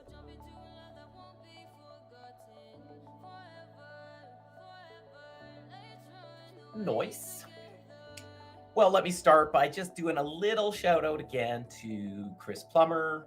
We talked about him in Clean's Canadian shout out when we watched Sound of Music. Now he's back and still Canadian as ever, and obviously talented as ever. So that being said, yes, all the cast in this movie is fantastic. Love, love, love it. We didn't even really talk about the, capitalist, wealthy game players versus the less fortunate or lesser class, and how that is battled in this movie and brought forth. But it's there, and I like the way it plays out in this movie. How the Trombley family thinks they're better than everyone, and even the Harlan, his whole goal was to switch the way he was doing things, cut his family loose so that in the end they would better their lives. But at the end of his life, the first thing he thinks of is to play another game and do it the same way he's always done it. And I think that's so well written, right? Because you always fall back on what you know. And then Marta's choice of not playing the game the way everybody else plays it is the exact reason why she always wins go against him, and the exact reason why she makes it out of this movie on top. And I just think there's, again, so many layers to this movie, like a glass onion, maybe you could say, that it's super worth the watch. Brian thought he would come in the highest here, but I'm gonna out him by one. I'm giving this movie a 90 out of 100. When it comes to a whodunit, I think you can't find much better than this movie. It is just really well thought through and really well laid out for the audience to laugh and enjoy and wonder and just soak it all in the end. I will agree. As far as whodunits goes, I don't think there is a better than this movie. Although maybe next week, maybe we'll see. But than this franchise, this is easily my favorite of this genre. This is just not my favorite genre. I'm very excited to get into the rest of this franchise because I have not seen any of these. I know, Dan, you've seen the next one. Neither as Will. Okay. 4 times. You haven't seen Glass Onion 1? I have, yes, but I knew we were going to put this on the list, so I kept myself from watching the next ones and just rewatched this a couple of times. Fair. No, that's totally fair. And I have no excuse. This one came out. I didn't watch it when it was in theaters. I watched it a couple years later and really enjoyed it. And then the other ones came out on Netflix. I had every opportunity to watch them, but just never got around to it. And so I'm excited to watch the next one. So I'm the only one. I'm the lowest on this movie, and I'm the only one that's seen the next one. Interesting. Exactly. Yeah. Well, I will look forward to asking you that same question next week anyways. Yes, Max Carnage. Each movie, I believe, is a separate story with separate characters aside from the detective. Yeah. Blanc. Inspector Blanc. LeBlanc is the only one that comes back. He's the only one through that line. sense. Yeah. Not LeBlanc. It's not Joey. It's just Blanc. Yeah. Yes, Blanc. Benoit Blanc. Blanc. And what a cool accent he dons and carries through the whole show. When he gets excited and figures it out and sees the toxicology report and jumps in there with such enthusiasm. Clean, you said he really carried that and made longer shots out of what was intended. And it showcased there really well. He was just into another great performance in there. The other beautiful thing is he knew it right from the jump that she was lying. right? Yes, that was the The cool moment part. he He met saw her- the blood on her shoe. Yeah, he looks down and sees it, and then he calls it out at the end, right? But he also does a couple other things. He says, He just looks at the evidence without any kind of, what's the word I'm looking for? tell Prejudice? or whatever. Yeah, without any prejudice, he just looks at the truth and lets it take him to the end. And he did that this time. And there were so many times when he winds up at the end when the truth arrives there. It was really kind of cool, just like he said. Yeah. There's He also mentions gonna say there's the two gate things. afoot, right? Like Yes. points out to her. He says it to her, right? Multiple times he mentions the foot. Like he knew before she knew that the blood was there. as a viewer, I really liked that they didn't use the fact that she threw up if she lied more than they did, because that's not something I Yeah. necessarily want to watch constantly. Yes. But as a detective or as somebody in the house, I would have been using that constantly. If the person who's got probably the most information literally can't lie to me, like I'm pulling a Chris Evans. I'm like taking you out for dinner and we're having Yeah. a chat and there's nothing. Yes. Yeah. When I was rewatching that scene and you watch it and he's like, here, have mine. And he's like, could you bring me a bowl to the waitress? You don't notice what he's doing until it's done. And then he says, you just ate a big plate of these beans. And now I'm going to ask you the question. Here's the bowl to throw up in and everything. It was so fun. 74 from Dan. Yeah, I was a little bit lower. I really did enjoy this, and honestly, maybe it would have gone up a little more because we were just talking about it so highly.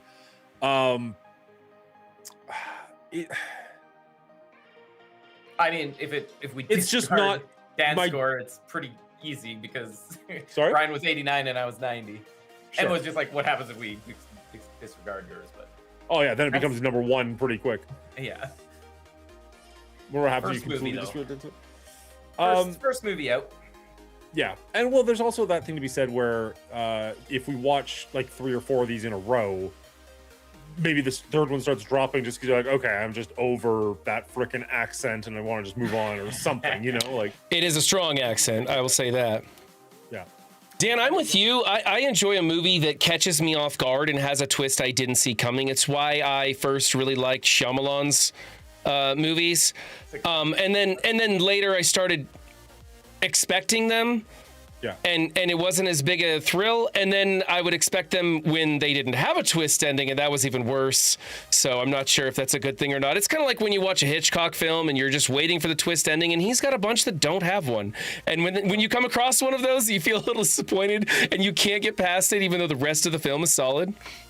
I agree 100% with Shyamalan. I don't know if I agree as hard with Hitchcock, just because generally they're so well made, or at least the ones that I've seen. I know he's got like so many. Right. I'm sure there's some stinkers in there. No, they're well-made that I'm movies, thinking but of. some of them don't have a twist ending. Yeah. And when it doesn't happen, you feel, I don't know, you feel left out or something. You're like, wait, where's my ending? Yeah, Shyamalan had an interesting career because obviously, like, Sixth Sense, phenomenal movie, and nobody saw the twist ending. Well, I mean, I'm not saying nobody saw it coming, but like nobody was expecting walking into that movie that there would be a twist ending, and then for the next like dozen or whatever he made, you're just like, where is it? Where is it? Where is it? Ah, there it is. Okay. So like by what was it called? The one in the forest. The Village. The Village. Yes. When I saw I had that one figured out by the trailer. Oh, see, I didn't know what the twist was. I knew there was going to be a twist, but it wasn't the twist I expected. And when I saw that and it was what it was, I don't want to spoil it. I was like, that's the twist. I'm like, I mean, I guess that's kind of cool, but that's not the twist I wanted. And I felt a little left out. I remember watching that one with my girlfriend at the time, not Amy, someone else.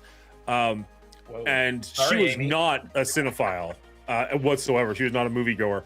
So I took her to this movie and watched it, and I was like, oh, that was like the twist I thought was from like the trailer. Like, oh, that was so disappointing. Like, I knew that going in. She's just like, then why did we watch it? Like, if you knew it was going to happen, I'm like, 'cause I still wanted to see it. Like, what do you mean? Why would I not watch a movie? Like, clearly just like oil and water on that relationship. And that's why the relationship didn't work right there. Dan's like, nope, get out. Tuck and roll. I ain't even slowing down. I remember, so that was the summer Alien versus Predator came out. And I was like, I don't know. I haven't seen all the Alien movies. I haven't seen all the Predator movies. I'm going to like go through all of them, get caught up, so I can watch this when it came out. And the look on her face when I said I was going to watch like 7 movies just so I could watch a movie, I was like, oh, this isn't going to work.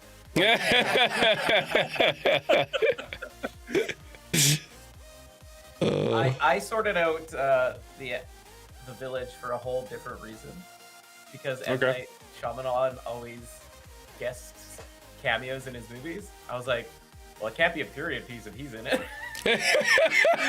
That's true. Fair. Yeah. But it wasn't wrong. It wasn't wrong. Anyway, I also forgot to mention for this movie, Knives Out, this is what can happen if Hollywood lets people make original work.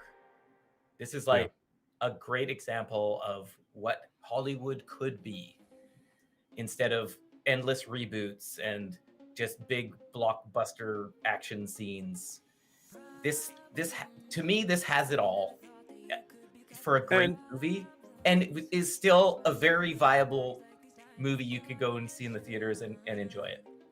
The problem is, and not the problem, the problem with Hollywood is this movie cost $40 million, which kind of puts it out of that like horror range where they spend like 10 or 15. Yeah, a little bit more. Yeah. But not in the action hero movie franchise range. So it's in that weird limbo in between where it's $40 million. It made 312. Like it definitely cleared a profit. Like it did well. Oh, sure. But at this point in 2019, you had billion-dollar movie after billion-dollar movie after billion-dollar movie. I'm sure this was seen as a failure, despite the fact that it did well. Like from a financial standpoint, from a Hollywood standpoint, this didn't kickstart a genre. This just kickstarted a franchise. Yeah, in both cinema and video games these days, you don't need to make a profit. You need to make more profit than the other guys. That's how everybody views it. You can have something that succeeds, but if it doesn't succeed really well, they don't consider it a win. And it's really sad because this is fantastic cinema that we got to see, and I want more of it. It's not based on anything. It's like all. I mean, it's based. Obviously, it takes from a lot of movies in the genre, but an original work, right? It's like nice. a Tarantino. It's taking it's refreshing. It's just refreshing. Homage, but it's not like a direct copy. Exactly. Yeah, it's not a rip, or it's not even based on a book or whatever, right? So. No. Anyway, yeah, I forgot to mention that. I mean, if the next one's good, maybe I'll throw that in the episode. But well, the next ones, I don't know. Netflix is pretty tight-lipped on things, so I don't know if it'll tell me what their budget is or what their gross is or what the estimated gross is. Yeah. But they are Netflix exclusives, which is that a good thing or a bad thing? I don't know. Like, it's hard to say. But it's funny because wasn't Harlan like, I don't want you selling this off to Netflix and cheapening the books in the movies, and then Netflix buys the freaking franchise. That's super funny to me. Yeah. One thing we didn't mention, and I've got it behind me on this background, was the scene when Blanc sits down in front of all these knives, and it's perfectly positioned, his head in the center of it, illuminated just perfectly. It was a beautiful shot, and they even said the title a couple of times in the film, Knives Out, The Knives Are Out, etc.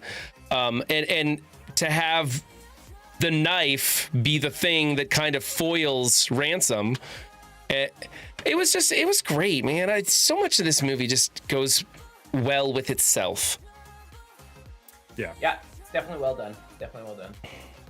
And I think, what is this Johnson's like next project after he did the Star Wars, which a lot of people are hot and cold on him directing that one.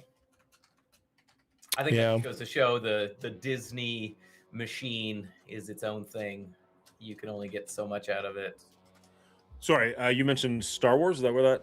Yeah. That, like, Rian Johnson's career is something I wanted to touch on a little bit. I know the episode's over. But, oh, he did Looper? Looper was good. I liked Looper. I feel like Rian Johnson, again, when this movie was coming out, people were talking about it an awful lot. I was expecting him to have a longer career, or for lack of a better term, a better career, in order to have snagged a Star Wars movie and then have started off this one.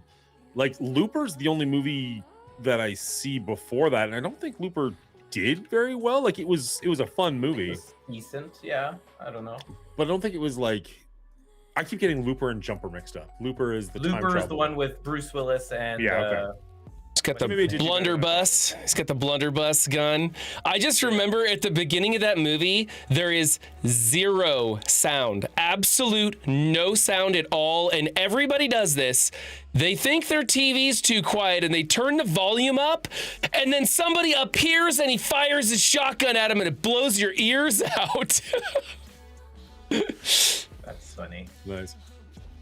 Yeah, Looper was decent. I didn't see that one until like much later. I saw it on Netflix or something, but I thought it was fun for what it was. The funny thing about Looper is when I was in university, I took a playwriting class, and the final project you were supposed to write a script for either a play or a movie or whatever. And I literally wrote Looper. And so I want to go and sue Rian Johnson's ass. But I think it was like on a floppy disk, and it's probably gone to the wind by now. But that motherfucker found my script, made it much better than I ever could write it.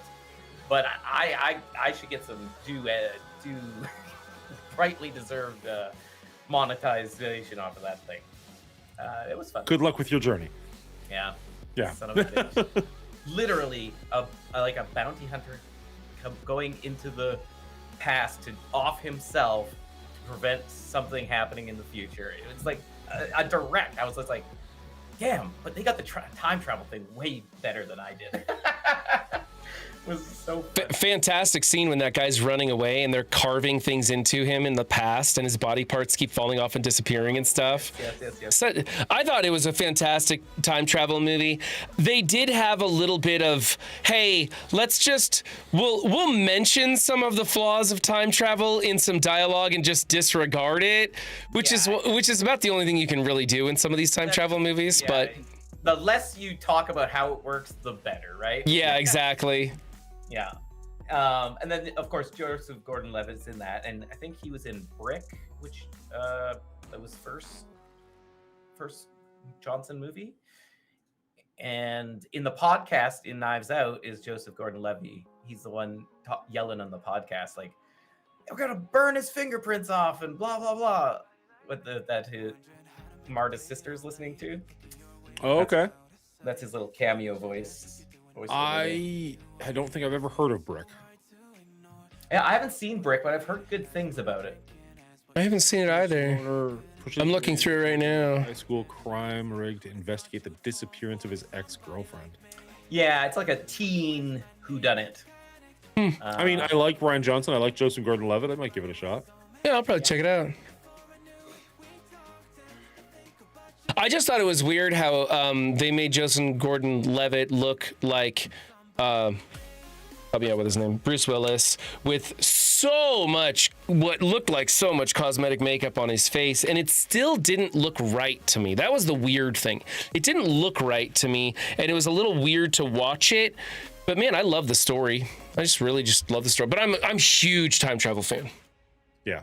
Yes. I might have to go back and give it another try. I feel like I enjoyed it well enough, but never felt the need to go back to it. Do you guys have a favorite? It was like fun, but not like.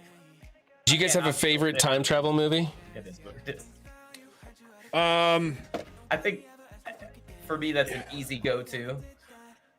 What's that? Back to the Future? Back to the Future, yeah. Oh yeah. Yeah. It depends on what you define as time travel.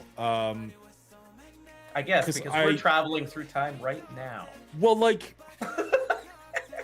any form of time manipulation would count for me. Like I really like Arrival and Interstellar, which technically kind of, but not really. It's time manipulation, sure. I think it counts. That's fine. Manipulation, but I wouldn't say they're traveling through. Like neither one of them are going into the past, right? Kind of affecting it somehow. Right. But I really like both those movies. Back to the Future is absolutely phenomenal for me. The first one, at very least. There's going to be one that I'm going to think of in an hour when I'm laying in bed. Be like, damn it, that one. Oh. Well, if anybody's looking, basic bitch, and also go with Back to the Future because I really. If anybody is looking for an excellent time travel movie that probably went under your radar, check out the indie film Primer. You've mentioned that one. Primer is so fan. It is my favorite time travel movie. I've seen it a dozen times, and every time I watch it, I learn more about it. Do you have a way to watch that one? Let me find out. I looked it up, and if you have a way, we should do a watch. If I have a way, then forget Glass Onion. We're watching Primer. on Saturday.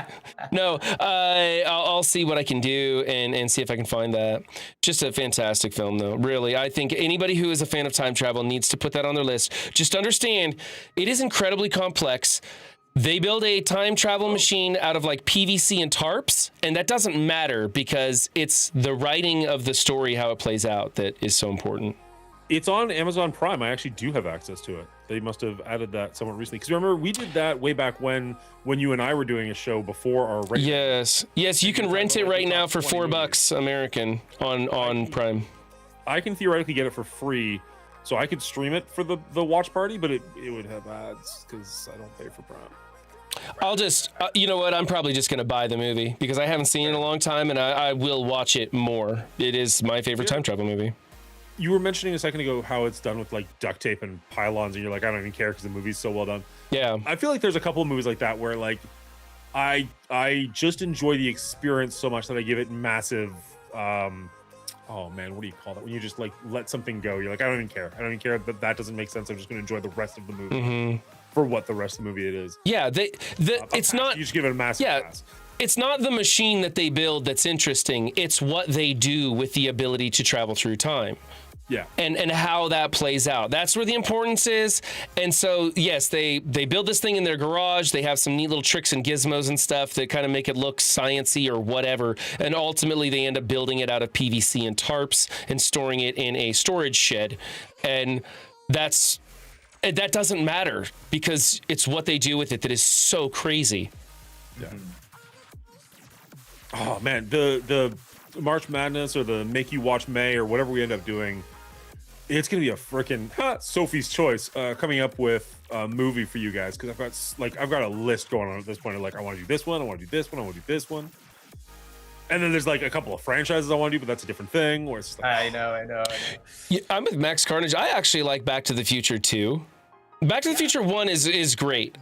I actually like Back to the Future 2 more because it's just a nostalgic movie. Terminator 2 is great. One of the few sequels that I thought was better than the original was Terminator 2. It happens on occasion. I'd agree with that. Back to the Future 2, I feel like I held in high regards for a long time. And then maybe 7 years ago, I did a rewatch of the franchise and I was like, oh, 2 might be my least favorite. Oh, maybe I need to rewatch. I haven't seen it in a long time. Yeah, I don't know if it holds up as well. Well, because it was the first time I think I'd seen it since, because they go to 2015. I think I watched it in like 2018. I was like, okay. I need to see The Fountain. I haven't seen that yet. That's one that needs to be on my list. I don't know what The Fountain is. Is that Hugh Jackman? I think so, yes. Oh, The Time Machine. That's a great. I enjoy The Time Machine. I don't know that I'd make it my number one. Is that Guy Pearce? That's Guy Pearce. I do like Guy Pearce.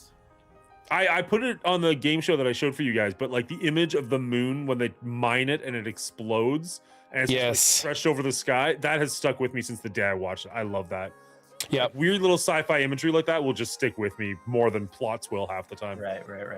I know it's a dumb reason to love the movie, but there's other things I like about it as well. But no, for sure. Sticks out. Terminator 2, if I can go back there for 1 second, is one of those movies where people ask you, like, if you could watch a movie for the very first time, Terminator 2 might be on that list simply because I feel like I watched Terminator 2 before I watched Terminator 1, and I knew he was a good guy before I watched it. Okay. But if you go out of Terminator 1, where he is this horrific killing machine just like hunting you down, and you go into Terminator 2, that hallway scene, you're tense because you're just like, what the fuck is about to happen? Like, you got the liquid cop on one side who, like, he's obviously not a good guy. You got Terminator on the other side, like, how is he going to get out of this? And it's not until he's like, get down, where you're like, oh, he's on our side. Oh, okay. Like, you think he's like fighting two Terminators at the same time, which would totally make sense back in the day. Like, double your Terminator, whatever. Like, it's just, I'm not saying it would actually be my number one choice, but it's one of those, like, I wish I got to experience that twist.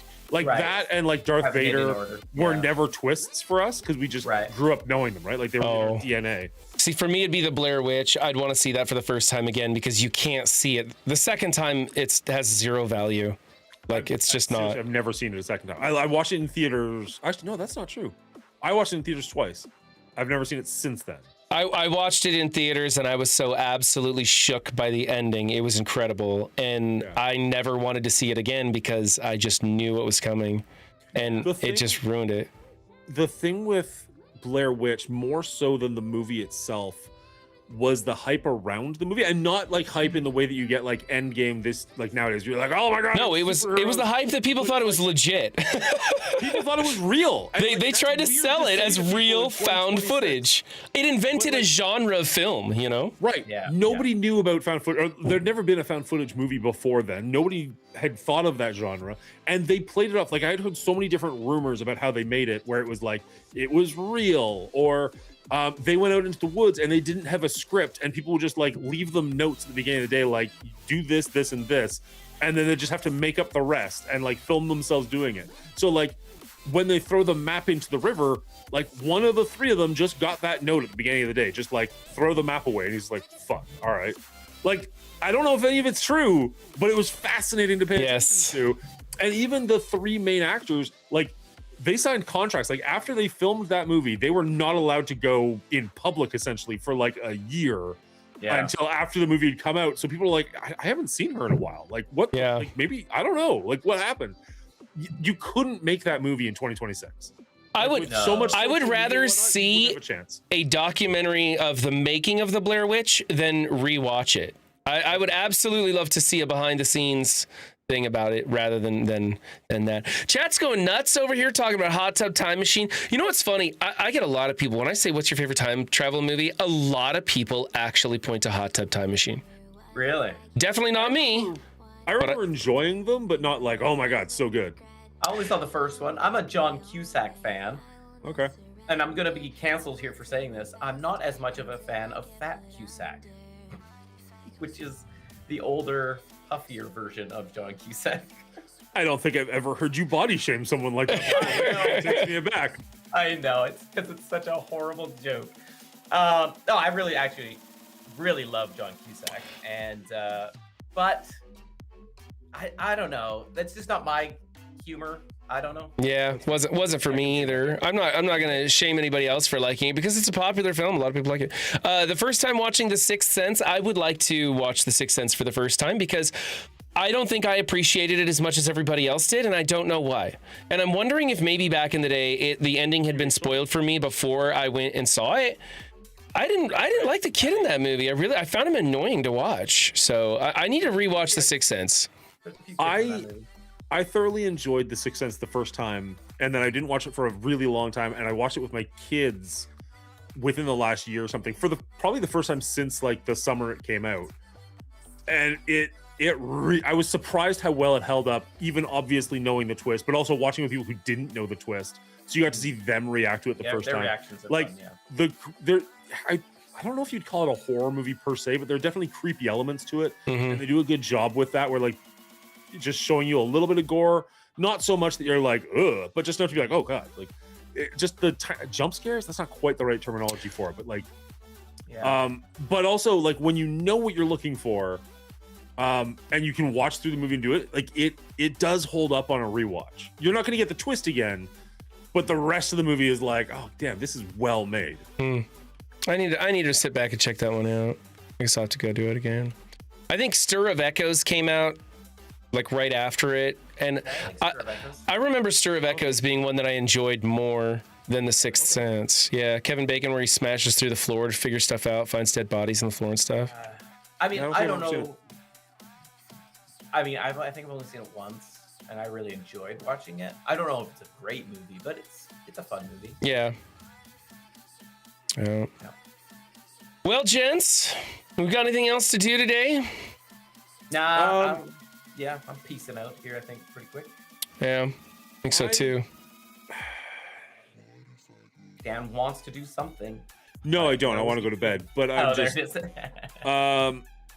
I'm leaning. I'm just going to throw this out there more so than like. I mean, throw me your opinions back. I'm leaning heavily and heavier into rebranding the YouTube channel for this as just like R rating movie reviews or something, because like Right. having it be under like 3 different titles I think is just super confusing, whereas Mhm. it's just R rating the podcast, like, because it's like on Twitch it's the Mongoolie Show, on YouTube it's Mongoolie's Movies, and then the podcast is R rating on all of the podcast formats. By the way, go check us out on Spotify or Apple TV and leave us a rating. All of those it's R rating. Like it just feels wonky. Messy. And even though there's Yeah. more going on that YouTube channel than R rating, the majority of that YouTube channel is R rating. Mhm. So I'm just kind of throwing that out there as like something I've been thinking about for a while.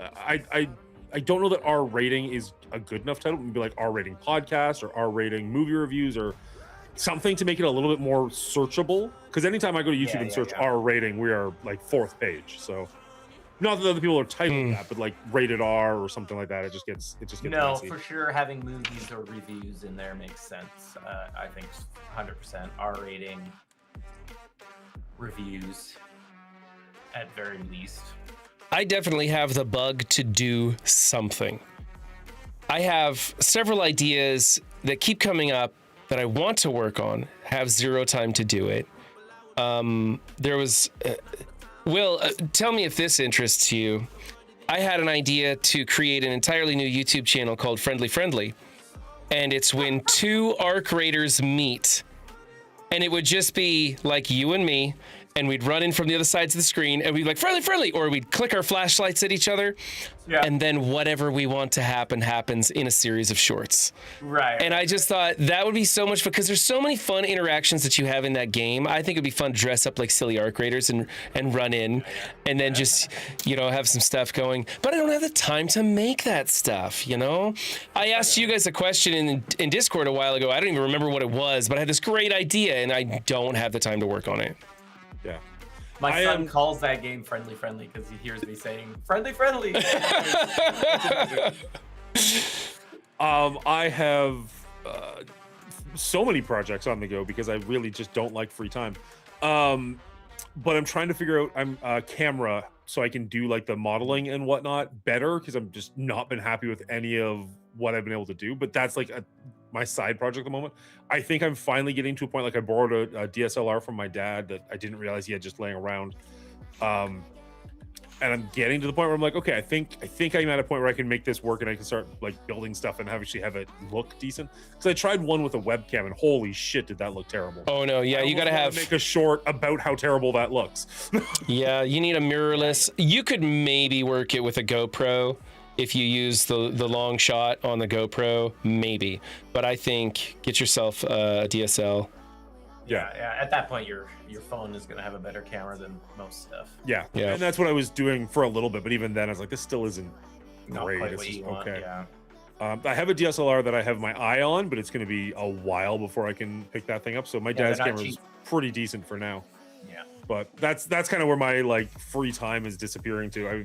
You've seen that our rating has unfortunately taken a step down as far as editing goes, because I just don't have the time to put into it for the amount of views we're getting. So it's just like, all right, well, we'll just and you got to find an Oz and then go from there. We got to find a way to, I don't know, maybe if we can shorten it down into 30 minutes instead of 45 to an hour, that would help a little bit. Keep it a little more crispy, stick to the highlights of the films. Because there's a lot of times when we get to that point when we're all sitting around trying to think of the thing that we wanted to say and we're kind of out of ideas. I do try and cut some of that blank space out so that's less prevalent. But yeah, you're right. It's tough because, I mean, all the gurus, I don't know that any of them actually know what they're talking about. But like they'll go back and forth between like, oh, you should make like 8-minute videos. And now like, oh, like hour-long videos are what people are into. And the like, it changes, right? So it's hard to say exactly what the better. I think it's whatever you can produce the easiest and enjoy making. That's fair. That's it. That's fair. I know I like hour-long videos because I have an hour-long commute. Yeah. Not everybody does, obviously, but I mean, that's. And Dan, I don't think that you should listen to gurus about what's popular because there's 8 billion people on this planet. If we touch a fraction of them, we're doing amazing. And there's lots of opportunities to find people who already like what we like making. And so, like I said, make what we like making. You right here in chat. That's right. Let's make what we like making in a way that we can allow ourselves to do it with peace of mind. And that's basically what I stepped down to. It's just they're not, even the ones that I edited weren't done as well as I want them to be. But it was a matter of like, I only have so much time in the day. I only have so much skill.